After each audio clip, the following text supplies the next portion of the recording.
पहला सवाल ये रहेगा, मैंने जब भी आपको देखा, चाहे पढ़ते हुए देखा, पढ़ाते हुए देखा, लेकिन स्टेज में मैंने आपको परफॉर्म करते देखा, चाहे आई कांटेक्ट अगर आप किसी से बात करो, अगर आप उसके इस पॉइंट पे देखो जी, तो आपको लगेगा नहीं कि वो मेरी तरफ नहीं देख रहा। ये बहुत इंपॉर्टेंट पॉइंट दिया। हाँ, तो मैं हमेशा उसके माथे की तरफ देखता था। हाँ। तो उनको लगता है कि मैं आई कांटेक्ट कर रहा हूँ जी, बट मेरा कॉन्फिडेंस नहीं होता था किसी के आंखों से आंखें मिला के बात करने का। हाँ। तो मैं यहाँ पे करता था, उससे मेरा वो फेयर खत्म हो जाता कि क्लैरिटी है।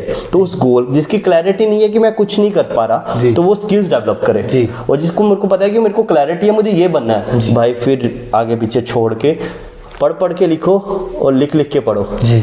ये मेरा एक, मैं जब कॉम्पिटिटिव एग्जाम की तैयारी करता था, मेरा ये बॉर्डर एरिया में किसी का कुल्ला जल गया था जी। तो हम वहाँ जाके उनको फूड जी, टेंट्स जी, सोलर लाइट्स जी, जो सारी चीजें हो सकती थी जी, वो सारी प्रोवाइड करी। उसके साथ कोविड में खास करके रेड क्रॉस वॉलंटियर जो पैन इंडिया, इवन कठुआ में भी बहुत काम किया। हमारी ट्रेनिंग होती थी, WHO के डॉक्टर्स थे, ऑनलाइन हमारी ट्रेनिंग होती थी, क्या क्या प्रिकॉशंस हमने लेने हैं। तो उसमें हमने ऑक्सीमीटर, मेडिसिन, लखनपुर जो हमारा प्रवेश द्वार में तब एंट्री के लिए उनकी डिटेल्स लिखी जाती थी जी। वहाँ ऐसी बात पे अभी मैं बात करने जा रहा हूँ जिस पे कोई भी बात करना नहीं चाहता। तो स्वागत आप सबका, बंच वायरल्स देख रहे हैं आप। हमेशा बंच वायरल्स की पूरी टीम आपको ऐसी शख्सियतों के साथ मिलाती रहती है जो समाज के लिए काम करते हैं, जो समाज को कुछ ना कुछ देते हैं। आपके बच्चे हों, आप हों या कोई और हो, वो उनसे कुछ ना कुछ सीखते रहते हैं। आज मैं आपको मिलवाने जा रहा हूं, मेरे ही टीचर हैं, अल्ट्रा मैराथन रनर हैं, ऑनरेबल विवेक रनियाल सर के साथ, जो इस वक्त ऑपरेशन मैनेजर हैं, दिल्ली में काम कर रहे हैं और अपनी स्किल्स के लिए जाने जाते हैं, अपने काम के लिए जाने जाते हैं और टाइम मैनेजमेंट के लिए भी जाने जाते हैं। सर आपका बहुत बहुत स्वागत है। Thank you, thanks a ton. Sir आपसे पहला सवाल ये रहेगा, मैंने जब भी आपको देखा, चाहे पढ़ते हुए देखा, पढ़ाते हुए देखा, लेकिन स्टेज में मैंने आपको परफॉर्म करते देखा, चाहे मंच संचालन हो, चाहे जैसे भी हो। सर आज का जो युवा है, आप भी इससे भली भांति परिचित हैं कि बच्चा फोन के ऊपर रील बना लेता है, लेकिन स्टेज के ऊपर परफॉर्म करने के लिए कहीं ना कहीं गड़बड़ा जाता है और शिवरिंग करना शुरू हो जाता है। सर क्या कहेंगे उन बच्चों के लिए? वंश, पहले तो आपका बहुत बहुत शुक्रिया, आपने मुझे बुलाया और इस लायक समझा। वंश, जो आपका क्वेश्चन है ना, बहुत इम्पॉर्टेंट है। स्टेज फियर, पब्लिक स्पीकिंग, आज इसके लिए बहुत सारे कोर्सेज हो रहे हैं पैन इंडिया, पैसा कमा रहे हैं लोग, पैसा कमा रहे हैं। पब्लिक स्पीकिंग है क्या जी? मैं एग्जांपल देता हूँ। जब मैं 4th 5th में था तो मैं लिटिल एंजल स्कूल्स में ही पढ़ा, तो मुझे बोला गया, मेरा ना येलो भगत सिंह वो होता था हाउस, येलो हम फ्लावर्स पहनते थे ना, तो मुझे बोला गया कि कल आपको स्टेज पे जाके कोट बोलना है। फर्स्ट टाइम था और मैं कांप रहा था बुरे ढंग से। मैं वो चिट लेके गया, वो मैं नहीं बोल पाया और मैं वो, मेरे PDI सर थे, उन्होंने मुझे नीचे भेज दिया, कोई नेक्स्ट टाइम करना। फिर मुझे बहुत अच्छे सीनियर्स मिले, मेरी मंजोत दीदी, उन्होंने मुझे गाइड करा। मैं उनके पास चला गया, एक डिबेट कंपटीशन था। दीदी मुझे बोलना नहीं आता। मंजोत दीदी अभी प्रोफेसर है ना? नहीं, वो अभी प्रोफेसर नहीं है, पर वो अभी हाउसवाइफ है। अच्छा। शी गाइडेड मी कि हाँ विवेक ऐसे नहीं ऐसे होता है। तो मैंने कहा दीदी मुझे बोलना है पर मुझे डर लगता है जी। तो उन्होंने मुझे कोशिश सिखाया जी कि आपको कब पॉज लेने हैं, किस वर्ड पे आपको जोर डालना है जी, प्रोनाउंसिएशन क्या होती है, ये सारी चीज़ें उन्होंने सिखाई। तो मैं पहला कंपटीशन में गया, वहाँ पे भी टांगे कांप रही थी, पर करते करते करते 6th 7th 8th 9th में मैं डिबेट कंपटीशंस में जाता रहा। स्कूल में छोटे छोटे इवेंट्स में मैं एंकरिंग करता रहा, वो 5 मिनट की हो या 10 मिनट की मैं करता रहा। पर 11th में हमारा एनुअल फंक्शन हुआ, मेरे को मेरे गुरु श्री SD सर, उन्होंने मुझे चेंज ही कर दिया जी। उन्होंने इतने ढंग से भारत और भारत, ब और ब में क्या फर्क है वो सिखाया जी, बोलना कैसे है जी। और आपकी, उन्होंने मुझे पहली बार किसी ने बोला था कि विवेक तुम्हारी आवाज़ अच्छी है जी, थोड़ा इस पर तराशो। उनकी वजह से वो हमने एंकरिंग करी और उनकी वजह से जब मैं कॉलेज जाता रहा, मैं NCC में भी रहा और NCC के एंकरिंग करने की वजह से मैं बेस्ट एंकर भी आया, बेस्ट कैडेट भी आया और उनकी वजह से मैं ऑल इंडिया रेडियो 102.2 मेगाहर्ट्ज में भी काम कर रहा हूँ, सिर्फ उनकी वजह से। तो शुरुआत मुश्किल होती है, निकलना पड़ता है और कोई एक अच्छा दोस्त मिल जाए या कोई आपको ऐसे गाइड करने वाला मिल जाए, तो अगर वो आपको ये बता दे कि कैसे करना है, मैं आपको यही कहूंगा कि जो स्टेज पे जाता है उसको पकड़ लो और उसके आगे सरेंडर कर दो, भाई मुझे नहीं आता, प्लीज गाइड मी कि मैं कैसे कैसे करके युवाओं में क्वेश्चन रहता है कि जनता बहुत बैठी होती है, हम डर जाते हैं, उसका कैसे? हाँ, मैं क्या करता था उस टाइम में, जनता की तरफ देखता नहीं था, उनकी माथे की तरफ देखता था। अच्छा। आई कांटेक्ट, अगर आप किसी से बात करो, अच्छा, अगर आप उसके इस पॉइंट पे देखो जी, तो आपको लगेगा नहीं कि वो मेरी तरफ नहीं देख रहा। ये बहुत इंपॉर्टेंट पॉइंट दिया। हाँ, तो मैं हमेशा उसके माथे की तरफ देखता था। हाँ। तो उनको लगता है कि मैं आई कांटेक्ट कर रहा हूँ जी, बट मेरा कॉन्फिडेंस नहीं होता था किसी के आंखों से आंखें मिला के बात करने का। हाँ। तो मैं यहाँ पे करता था, उससे मेरा वो फेयर खत्म हो जाता। और रही स्टेज की बात, लोग बैठे हैं, तो मुझे ऐसा लगता ना, मेरे एक टीचर ही थे, मैं अभी नाम भूल रहा हूँ, तो मुझे कहते थे विवेक तुम देखो ये तुम सारे बेवकूफ बैठे हुए। अच्छा। तुम अगर तुम स्टेज पे हो तो इनसे अच्छे हो जी। तो ये बेवकूफ बैठे हैं, जो तुम बोल रहे हो वो सही बोल रहे हो जी। तो अगर आप ऐसे सुन के, मतलब ये बोलना गलत रहेगा। हाँ। क्योंकि कभी कभी बहुत गणमान्य सदस्य भी होते हैं, बट वो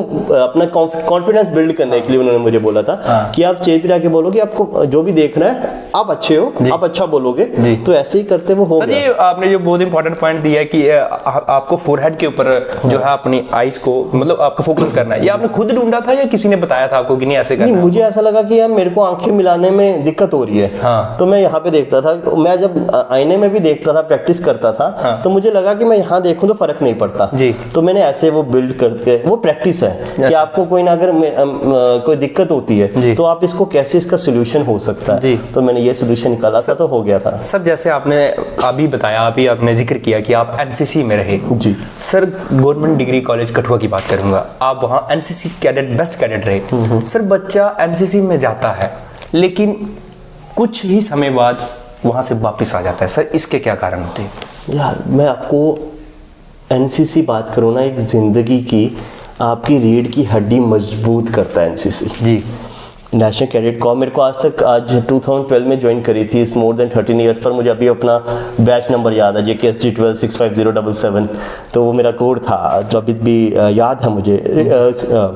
एनसीसी क्या करती है पता है आपकी लाइफ में? आपका टर्न आउट बदल देती है, आपकी चाल बदल देती है जी। आपके बात करने का तरीका बदल देती है। जैसे फौज होती है नेवर गिव अप एटीट्यूड, वो एटीट्यूड। मैं भी एनसीसी में रहा हूँ सर। हाँ रहे हैं। मैं नेवल एनसीसी में रहा। Wow, great great great. और खास करके आपके सीनियर जब आपको रगड़ा देते हैं, बहुत, वो सबसे अच्छा इसलिए मुझे लगता है क्योंकि रगड़ा आपको वो आपको फिजिकल इंडोरेंस बढ़ाता है। बिल्कुल। तो जब मैं बेस्ट पहला जो कैंप था उसमें भी जाना था, तो उन्होंने ऐसे किसी को चुना नहीं, उन्होंने कहा जो 5 लड़के बेस्ट दौड़ के सबसे पहले आएंगे, अच्छा, वो कैंप में जाएंगे। अच्छा। तो वो दौड़ने 5 में मैं भी था। अच्छा। तो मुझे वो कैंप में भेजा, वहाँ पे बहुत अच्छे एक इंस्ट्रक्टर थे हवलदार मीरू हुसैन साहब, उन्होंने सिखाया उनकी सल्यूट कैसे करते हैं, बैरे कैसे पहनते हैं, बेल्ट का क्या तरीका है ना, हैकल कैसा होना चाहिए, ड्रेस आउट कैसे होते हैं, छोटी चीजों को छोटी उन्होंने सिखाई। अब मुझे पता नहीं वो कहाँ पे हैं क्योंकि वो एक ही बार मिले।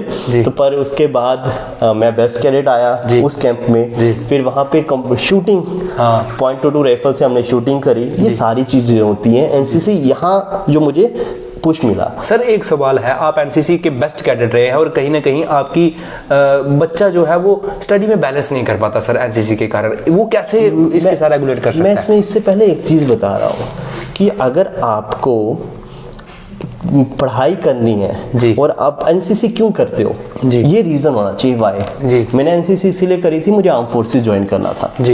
तो अब किसी को एनसीसी क्यों रखनी है, वो छोड़ क्यों जाते हैं, क्योंकि उनका वाई पार्ट क्लियर नहीं होता। ओके। कि अच्छा ये है सभी यूनिफॉर्म पहन के आते हैं, मेरी अभी वो क्या करते हैं, आपको अगर आप कैंप्स लगाते हैं तो आपको छुट्टियां वो गवर्नमेंट शॉर्टेज पूरी हो जाती है ना, तो वो अगर रीजन है तो वो छोड़ जाएंगे बच्चे। अच्छा। अगर आपको पर्टिकुलरली मुझे एनसीसी में सी सर्टिफिकेट मिलेगा, मैं एसएसबी के लिए जा पाऊंगा, कम से कम मुझे एक अपॉर्चुनिटी मिलेगी, मुझे एज मिल जाएगा। और एनसीसी में बहुत सारे कैंप्स हैं बेसिकली, जैसे आरडीसी कैंप मैंने लगाया 2013 में, मैं जानता हूं। तो आप ऑफिसर से मिलते हो, मैं नेवी चीफ के घर गया था, उनके साथ लंच किया था। अच्छा। ठीक है, तो आप एयरफोर्स के चीफ से मिलते हो, आर्मी चीफ से मिलते हो, एनसीसी के हेड से मिलते हो, डिफरेंट डायरेक्टरेट से बच्चे आए होते हैं, वहां से मिलते हो, उनसे बात करते हो, उनकी कल्चरल एक्टिविटीज के बारे में जानते हो। तो ये इंपॉर्टेंट है।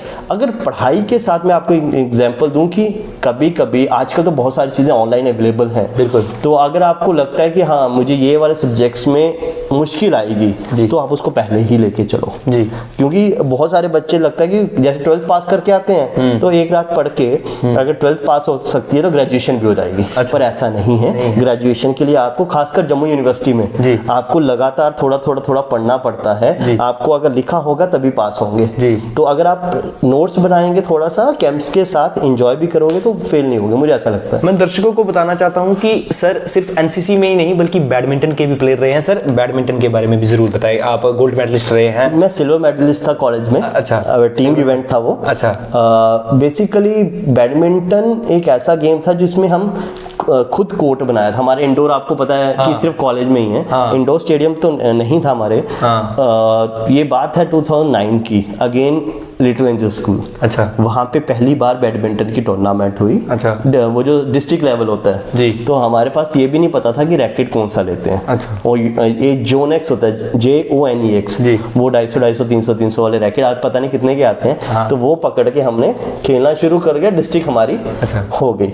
जब पहली बार स्टेट खेलने गए जम्मू में MS स्टेडियम में, तब पता लगा कि इंडोर स्टेडियम ऐसा होता है। अच्छा। तो वहां पे चलो 1-2 मैच जीते, वो भी ऐसे बिना टेक्निक्स के। अच्छा। फिर आस्ता आस्ता हमने घर पे आके कोर्ट्स बनाए खुद ही? मिट्टी के, नेट लगाए, खेलना शुरू करा। करते करते करते कॉलेज में सिल्वर मेडल आ गया। इवन कि मेरी सिस्टर नेशनल प्लेयर है। अच्छा। बैडमिंटन की, अभी वो IT में करती है।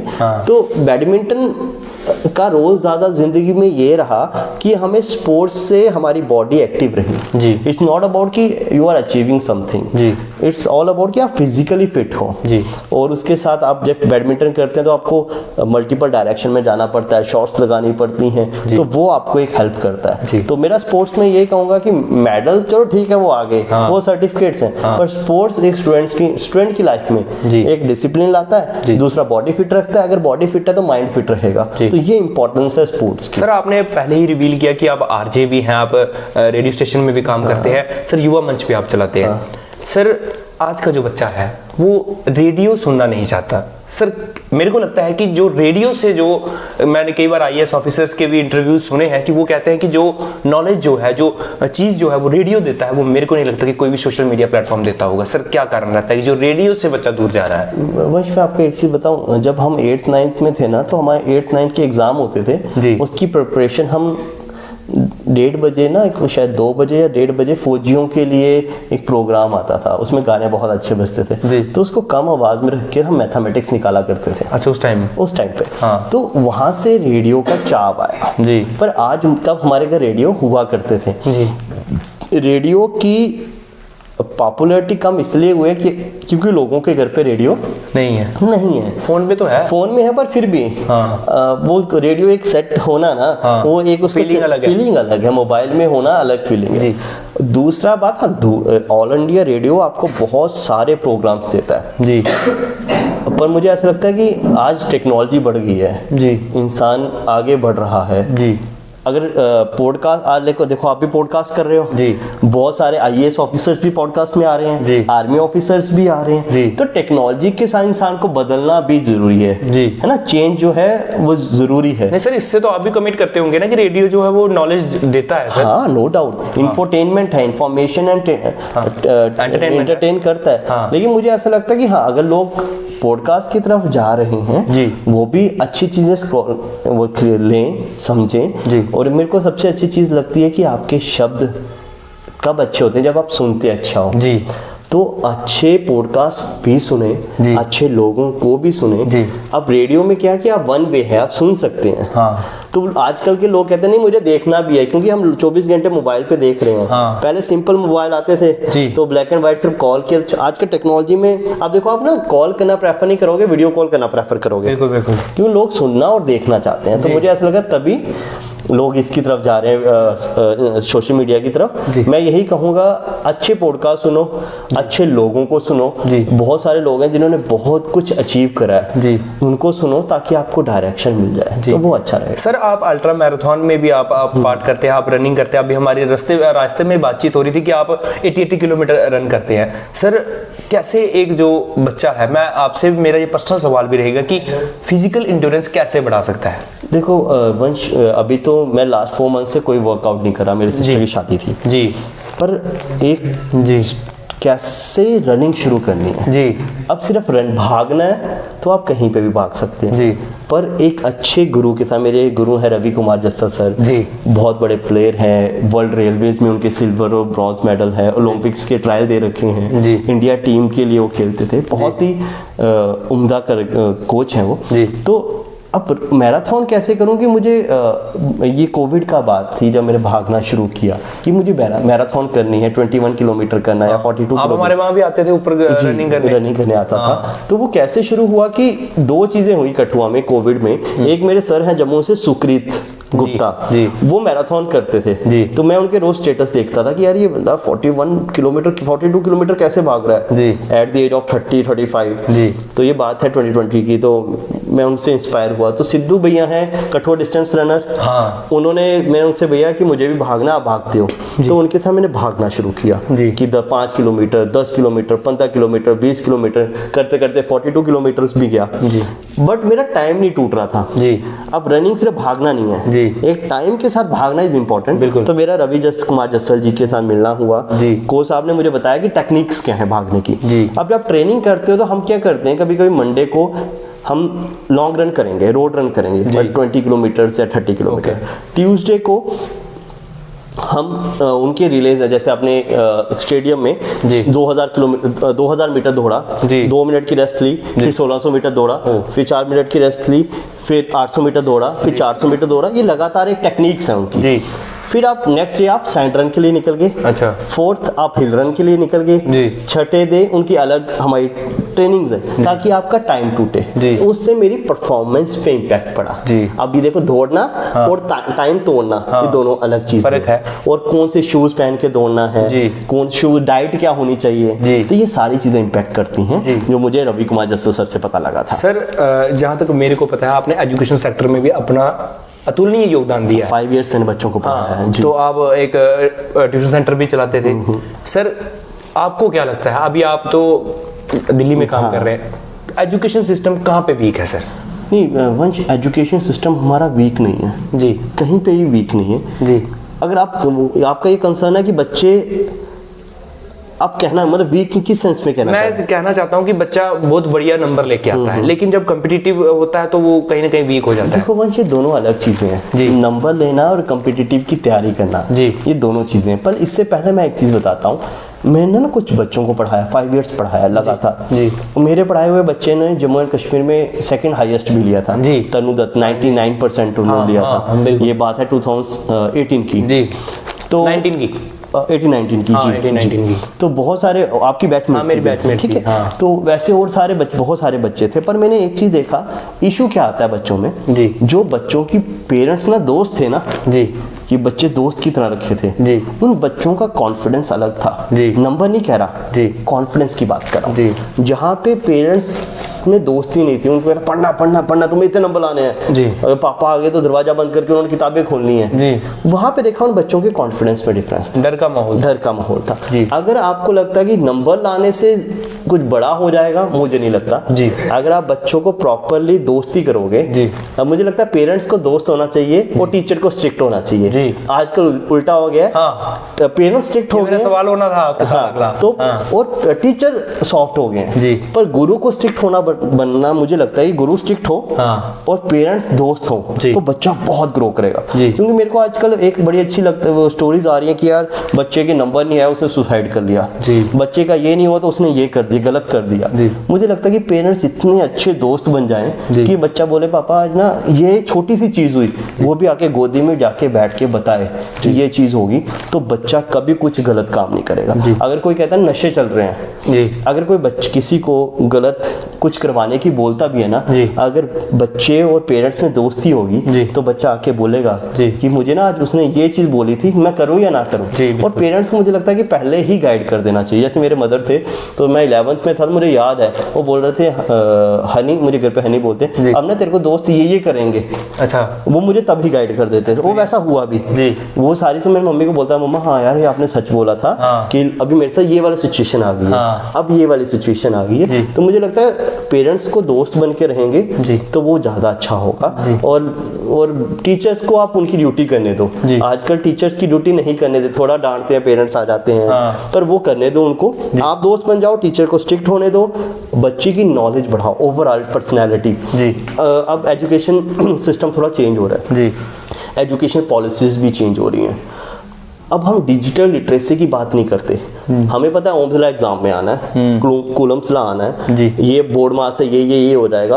अगर रीजनिंग सॉल्व करेंगे तो हमारी प्रॉब्लम सॉल्विंग स्किल्स हो जाएंगी, हम फ्रेजेस सॉल्व करेंगे तो हमारी फॉलोइंग इंस्ट्रक्शन अच्छी हो जाएगी। लेकिन बच्चे ने एट द एंड पैसा कमाने के लिए काम कर रहे हैं, तो हम फाइनेंशियल एजुकेशन, फाइनेंशियल लिटरेसी कहीं पे नहीं दे रहे। तो मुझे ऐसा लगता है कि हम फाइनेंशियल लिटरेसी के बारे में बच्चों को गाइड करें कि पैसा कमा के इन्वेस्ट कैसे करना है। हम बिजनेस एंटरप्रेन्योरशिप की बात करें जो वर्ल्ड में अभी चल रही है, कि छोटा छोटा बिजनेस, जैसे बाल मेलाज होते हैं स्कूल में, बच्चे छोटे छोटे स्टॉल्स लगाते हैं, उससे उनके अंदर एंटरप्रेन्योरशिप स्किल्स आती हैं, और इन्वेस्टमेंट कैसे करनी है पैसे की ये पता लगे।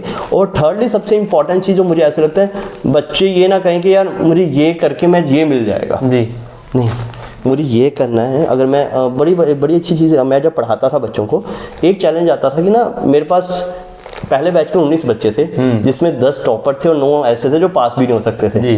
पर मैं आपको जान के हैरानी होगी, वो 9 जो अच्छे थे उन्होंने टॉप किया ही किया, जो बाकी 9 थे फेल कोई नहीं हुआ, सबने अच्छे नंबर लिए थे। रीजन कि उन बच्चों ने विश्वास, एक टीचर पे विश्वास, और टीचर मुझे लगता है एक बच्चों के नंबर जो कमाने का रीजन है, जो अभी आप क्वेश्चन नहीं पूछ रहे थे पर मेरे को बताने का मन कर रहा है। आपने तो सारे सवालों का जवाब दे दिया, मैंने जो पूछने थे। तो बच्चे अगर नंबर कम आ रहे हैं, मुझे सबसे बड़ी चीज की बच्चों की रिवीजन। अगर एग्जाम, अभी एग्जाम हो गए, तो एक पुराने PYQs आते हैं, वो सॉल्व करो। जैसे आपका सिलेबस खत्म होता है, पुराने पेपर सॉल्व करते हो, उनमें से एग्जाम आता है, ठीक है। सर, जैसा कि आपको पता है कि अभी बच्चों ने बहुत हाइप दी, CBSE नकल नहीं करने दे, राज्य के बोर्ड में सख्ती बहुत हो रही है, मतलब नकल के ऊपर बच्चे डिपेंड होके जा रहे थे और अपनी मेहनत के ऊपर कहीं ना कहीं उन्होंने कमी रखी। सर, क्या कहेंगे उन बच्चों को? देखो, अगर आपको लगता है कि मैं एक्स्ट्रा माइल्स पे नहीं जा सकता, मैं 90+ नहीं ले सकता, मुझे पता है कि मेरे काबिलियत क्या है, तो आपको याद होगा जब मैं आपको पढ़ाता था, मैं बच्चों को बोल देता आपकी काबिलियत क्या, खुद बता दो। तो वो काबिलियत वाले मुझे पता है मैं 30 ले सकता हूँ, और टीचर उसको थोड़ी भी तैयारी करा के वो 60 तक ला सकता है, पर 95% नहीं ला सकता। आज जो 90 वाला है, टीचर को पता मैं इसको 98 तक पहुंचा सकता हूँ, 60 वाला उसको 80 तक पहुंचा सकता हूँ। मेरे साथ हुआ है, आपके बैच के बच्चे थे। तो अभी जिस बच्चे के, मुझे पता है मैं पढ़ाई में अच्छा नहीं हूँ, तो वो अपने स्किल्स डेवलप करे। आप एडिटिंग सीख लो, है ना, अभी आप पढ़ते पढ़ते कर सकते हो। अभी तो बूम आ चुका है, मैं खुद ये YouTube चलाता हूँ, टॉक्स विद विवेक ननियाल। आप ये चैनल भी सब्सक्राइब करें, टॉक्स विद विवेक ननियाल। ये मैं आपको बताना चाहता था, आखिर में बताना चाहता, सर ने पहले ही बता दिया। इसके ऊपर ये बहुत मेरे से भी बढ़िया पर्सनैलिटीज लेके आते हैं। और आपको ये भी बता दूं कि हमारे जम्मू कश्मीर की शान पैरा आर्चर जो शीतल देवी है, उनके कोच के साथ भी इन्होंने मिलाया। अगर आप भी ऐसे बढ़िया शख्सियतों का इंटरव्यू देखना चाहते हो तो टॉक्स विद विवेक ननियाल को जरूर सब्सक्राइब करें। Sir please continue. Thank you वंश प्रमोट करने के लिए। बट मैं वही कह रहा हूँ कि आप एडिटिंग सीख लो, वीडियो एडिटर। बहुत सारे लोगों को वीडियो एडिटर चाहिए, ग्राफिक डिजाइनर्स चाहिए। AI में कैसे यूज करना है AI को, बहुत अच्छे फ्री ऑफ कॉस्ट आपको, आप इंस्टाग्राम चलाते हो, बहुत सारी चीजें मिल जाएंगी। उल्टा आप चैट GPT में ही डाल के बोलो कि I want to learn about AI, तो अपनी बेसिक चीजें डालो कि मैं इस क्लास में पढ़ता हूँ, फर्स्ट स्टेप क्या होना चाहिए, सेकंड स्टेप क्या होना चाहिए, थर्ड स्टेप क्या होना चाहिए, अपनी पूरी इन्फो दो, तो वो आपको पूरा का पूरा पैटर्न बना के दे देगा। तो AI से आप पिक्चर्स एनहेंस कर सकते हो, पिक्चर की क्वालिटी चेंज कर सकते हो, बैकग्राउंड हटा सकते हो। जो पुराने जमाने में लोग मल्टीपल सॉफ्टवेयर यूज करते थे, आप वो AI से कर सकते हो। तो अपने स्किल्स पे काम करो। अगर आप पढ़ाई में बहुत अच्छे हो तो अपने उस एग्जाम की तैयारी करो। जैसे गोल आपका क्या है, जैसे बहुत सारे बच्चों का गोल्स था कि मुझे डॉक्टर बनना है, कुछ का इंजीनियर था, कुछ का था कि मुझे आर्म फोर्सेस में जाना है। अगर आपकी गोल की क्लैरिटी है तो उस गोल, जिसकी क्लैरिटी नहीं है कि मैं कुछ नहीं कर पा रहा, तो वो स्किल्स डेवलप करे। और जिसको मेरे को पता है कि मेरे को क्लैरिटी है, मुझे ये बनना है, भाई फिर आगे पीछे छोड़ के पढ़ के लिखो और लिख के पढ़ो। ये मेरा एक, मैं जब कॉम्पिटिटिव एग्जाम की तैयारी करता था मेरा यही मूल मंत्र था कि पढ़ पढ़ के लिखना है और लिख लिख के पढ़ना है और अपना फोकस करो तो हो जाएगा। जी सर, एक सवाल है, आप रेड क्रॉस सोसाइटी में भी अपनी अतुलनीय सेवाएं दे चुके हैं सर, उसके बारे में बताएं कि रेड क्रॉस सोसाइटी है क्या है, क्या उसका मोटो है, क्या वो काम करता है। हाँ, ये तो हम देखते हैं कि वो क्रॉस रिबन हर बार डीसी कठुआ साहब उसका वो करते हैं, थोड़ी सी नॉलेज हमें है कि वो HIV एड्स के लिए हेल्प करता है, कैंसर पेशेंट्स के लिए काम करता है, और क्या क्या उसकी सर्विसेज होती हैं सर, जरूर इसके बारे में। वंश, मैं रेड क्रॉस का यूथ कोऑर्डिनेटर रहा डिस्ट्रिक्ट का जी। उससे पहले श्री आशीष सर, बहुत कुछ सीखने को मिला, SD सर के बेटे हैं वो जी। हम बेसिकली रेड क्रॉस में हमने टीबी अवेयरनेस काफ़ी करी जी। मैंने देखा भी आपको, है ना, टीबी अवेयरनेस करी, ब्लड डोनेशन कैंप्स भी हमने करे जी। उसके साथ साथ यहाँ पे एक कोविड की बात है, बॉर्डर एरिया में किसी का कुल्ला जल गया था जी। तो हम वहाँ जाके उनको फूड, टेंट्स, सोलर लाइट्स, जो सारी चीज़ें हो सकती थी जी, वो सारी प्रोवाइड करी। उसके साथ कोविड में खास करके रेड क्रॉस वॉलंटियर्स जो पैन इंडिया, इवन कठुआ में भी बहुत काम किया। हमारी ट्रेनिंग होती थी, WHO के डॉक्टर्स थे, ऑनलाइन हमारी ट्रेनिंग होती थी, क्या क्या प्रिकॉशंस हमने लेने हैं। तो उसमें हमने ऑक्सीमीटर, मेडिसिन, लखनपुर जो हमारा प्रवेश द्वार में तब एंट्री के लिए उनकी डिटेल्स लिखी जाती थी, वहाँ पे ऑफिशियल वर्क में भी हमारी टीम थी। अच्छा। तो बहुत सारे काम किए। उसके साथ साथ मैं ये नहीं कहूँगा कि रेड क्रॉस मल्टीपल चीज़ों पे काम कर, हाँ, इवन कि हम फर्स्ट एड सर्टिफाइड ट्रेनर हैं जी। और यहाँ पे सर्टिफिकेशन प्रेसिडेंट हाउस से मिलता है, ऑफिस से मिलता है, ये सारी चीजें हो रही हैं। तो एक रेड क्रॉस वॉलंटियर क्या क्या कर सकता है, वो एक ऐसा इंसान है कि किसी भी सिचुएशन में जी, फर्स्ट एड तो किसी को दे सकता है कम से कम। अच्छा। किसी को कोई दिक्कत हो रही है, अगर आप, जैसे आपने कैंसर पेशेंट की बात करी, ऐसी बहुत सारी स्कीम्स है गवर्नमेंट की। तो अगर कैंसर पेशेंट की डिटेल्स दी जाती है तो उनको कुछ मंथली कुछ पैसा भी मिलता है अपनी मेडिसिन के लिए जी। बहुत सारे स्टेज पे कोई डिपेंड करता है नहीं, आप जा सकते हैं। मुझे एग्जैक्टली क्योंकि लास्ट 4 ईयर से मैं जुड़ा हुआ नहीं हूँ, दिल्ली में हूँ, तो लेकिन बहुत सारी चीज़ों में हेल्प करती है। आप एक बार, हमारा ऑफिस है DC कठुआ में, और DC कठुआ वो हेड होते हैं डिस्ट्रिक्ट के रेड क्रॉस के भी, अगर आप उनकी फाइल बना के जाते हैं तो वो शायद हेल्प करें, 100% करते हैं जी। सर, एक सवाल है, आप दिल्ली में इस वक्त काम कर रहे हैं, आज के जो हमारे लोग हैं, जो कठुआ के लोग हैं, आप इससे भली भांति परिचित हैं, उनको लगता है कि कहीं ना कहीं जो दिल्ली का एटमॉस्फेयर है वो सेफ नहीं है हमारे यूथ के लिए, क्या ये सच है या गलत है सर? अगर आप सही हैं तो सब सही है जी। दिल्ली का एटमॉस्फेयर बहुत अच्छा है जी। हाँ, पोल्यूशन ज़्यादा है, हाँ, वो सूटेबल नहीं है, हाँ, बट अगर आप अपने काम से मतलब रखते हैं कोई दिक्कत नहीं है जी। मैं अभी, मेरे को सुबह ऑफिस जाओ, शाम को आ जाओ, अपने ढंग से रहो जी, तो कहीं पे भी कोई दिक्कत नहीं है, सही है जी। बहुत अपॉर्चुनिटीज हैं जी लर्निंग के लिए जी। आप बहुत कुछ सीखते हो जी। मुझे लगता है कि जो आप घर से निकल के आप बहुत सारी चीज़ें सीखते हो, निकलना चाहिए। और दिल्ली में सबसे अच्छी चीज़ ये है, इकोनॉमिक्स टाइम्स का 3 to 4 मंथ पहले एक आर्टिकल आया था कि पैन इंडिया में सबसे ज्यादा जॉब्स कहाँ पे हैं। अराउंड 51% जॉब वो दिल्ली में है, उसके बाद बेंगलोर आता है, फिर Hyderabad, Gujarat and other states. Jammu Kashmir last में नहीं, प्राइवेट जॉब में, जहाँ पे IT है नहीं यहाँ पे ना, तो वहाँ पे दिल्ली में मैं बात कर रहा हूँ, नोएडा और गुड़गांव की भी, दिल्ली के साथ वाली, तो वहाँ पे सबसे ज्यादा जॉब्स हैं इंडिया में। तो अगर आप थोड़े से अपने स्किल्स एनहांस कर लेते हैं, वहाँ पे चले जाते हैं, तो आपको वो हेल्प करता है। सर, एक ऐसी बात पे अभी मैं बात करने जा रहा हूँ जिसपे कोई भी बात करना नहीं चाहता और कहीं ना कहीं शर्म करते हैं। आपने हमेशा ही हमें गाइड किया है, जब हम स्टूडेंट थे तब भी किया। आज आपकी गाइडेंस मैं उन सब्सक्राइबर्स तक पहुंचाना चाहता हूं, उन व्यूअर्स तक पहुंचाना चाहता हूं जो कहीं ना कहीं ऐसे सवाल किसी से पूछने में भी शर्म करते हैं और कहीं ना कहीं अंदर ही अंदर घुटते जा रहे हैं। सर, बात करने जा रहा हूं लव, रिलेशनशिप एंड स्टडीज।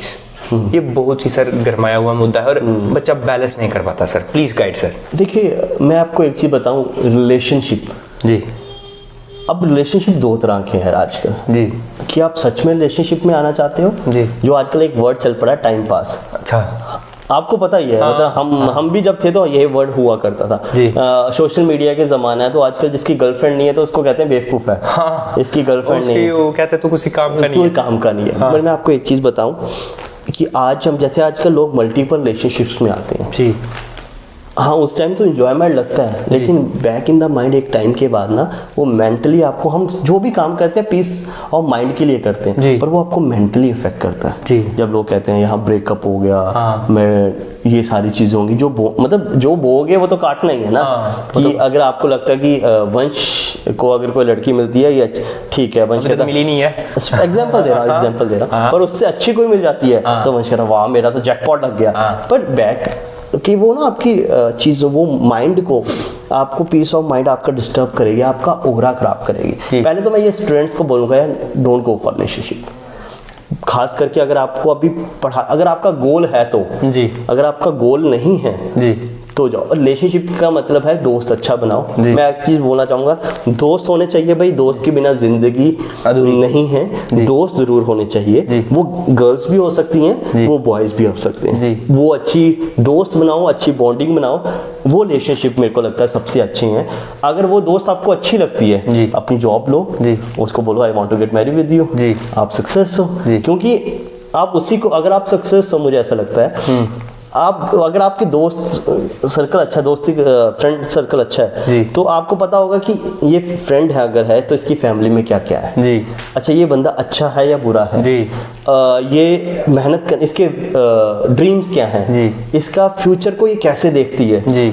तो मुझे ऐसा लगता है कि इंसान को ये देखना चाहिए दोस्त के बाद, अगर दोस्ती के बाद अगर आप किसी के साथ रिलेशनशिप में आओ, वो ज्यादा अच्छा है। आजकल कहते हैं हाँ यार लड़का सुंदर है, लड़की सुंदर है, हाँ, तो वो आते हैं रिलेशन वर्ड बहुत अच्छा वर्ड है जी, वैसे बदनाम कर दिया, बदनाम नहीं कहूँगा, समझ नहीं है। रिलेशन बहुत अच्छा वर्ड है जी। रिलेशन एक माँ बेटे का भी है जी, माँ बहन भाई का भी रिलेशन है जी, स्टूडेंट टीचर का भी है, रिलेशन रिलेशन ही है जी। पर अगर आप प्रॉपरली, मैं अगर सजेस्ट करूँगा, मेरे को ऐसा लगता है, जो मेरा एक्सपीरियंस है, अगर दोस्ती अच्छी हो और बाद में आप आगे बढ़ते हो एक मुकाम हासिल करने के बाद, तो आपकी जिंदगी बहुत अच्छी है। जैसे 10th फेल भी आया था ना, एक मूवी आई थी, वो भी एक बड़ा इंस्पिरेशन था, उनका रिलेशन था एक। मेरे को ऐसा कहूँगा दोस्ती, अगर आप वो गलत चीजों की, आप गलत चीजों की सोच के अगर आप आते हो, तो वो लॉन्ग टर्म में आपको इम्पैक्ट करेगा, नुकसान देगा। हाँ ऑब्वियसली बात। सर आप एक बार मेरे को याद है, जब मैं आई थिंक 10th में था, नहीं 10th में नहीं था, आप तब लीव कर गए थे, तो आपने एक बार हमारा सेशन लिया था, काउंसलिंग सेशन लिया था, तब भी आपने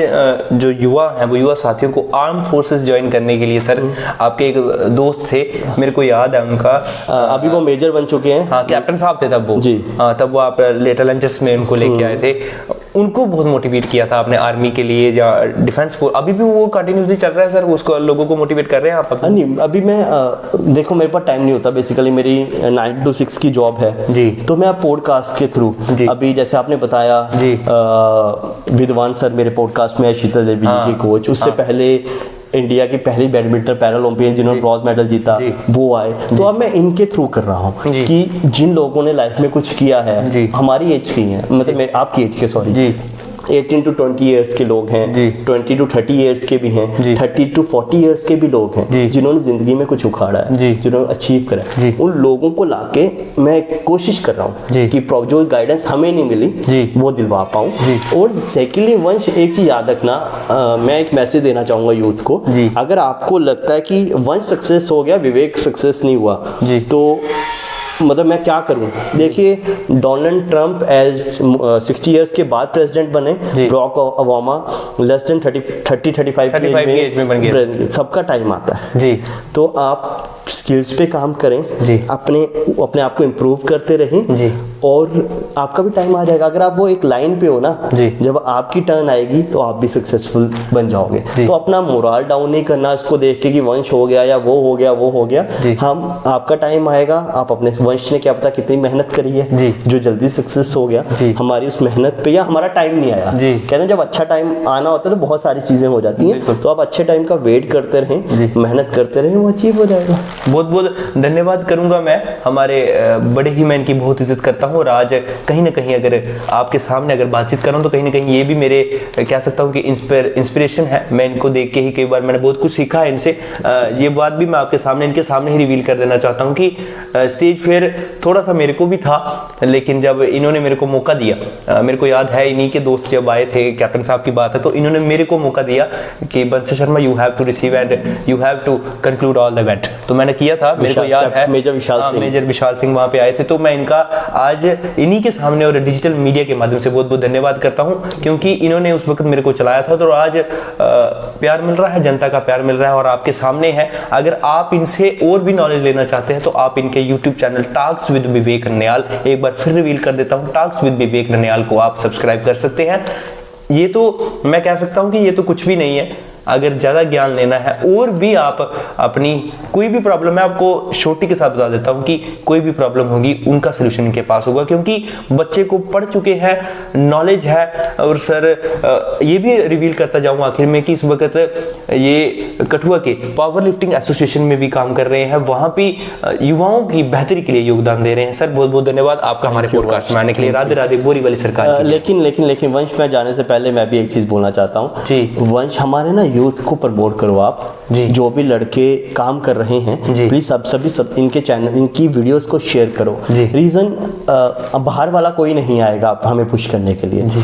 आप पुश करेंगे और ये इस एज में अगर ये शुरू कर रहे हैं तो ज्यादा से ज्यादा पुश करो, शेयर करो वीडियोस, ताकि ये अच्छे गेट्स, अगर आपके व्यूज अच्छे होंगे, आपके सब्सक्राइबर्स अच्छे होंगे, ये अच्छे गेट्स को अच्छे लोगों को ला पाएंगे जो आपको अच्छी नॉलेज दे पाएंगे। तो प्लीज सब्सक्राइब करो, वंश वायरल्स को ज्यादा शेयर करो। और वंश आपका भी थैंक यू। नहीं सर, आपका बड़प्पन है जो आपने हमें समय दिया सर। आपको देख के हम चले हैं सर। नहीं, थैंक्स। ये मैं रिवील कर रहा हूँ सबके सामने कि आपको बहुत बड़प्पन है सर जो आपने हमें समय दिया। आपका बहुत ही बिजी शेड्यूल रहता है, आपने दिल्ली के लिए निकलना था लेकिन आपने मेरे लिए टाइम निकाला। बहुत बहुत धन्यवाद करूंगा। वंश वायरल्स की पूरी टीम इनका बहुत बहुत धन्यवाद करती है। राधे राधे, बोरी वाली सरकार की जय हो।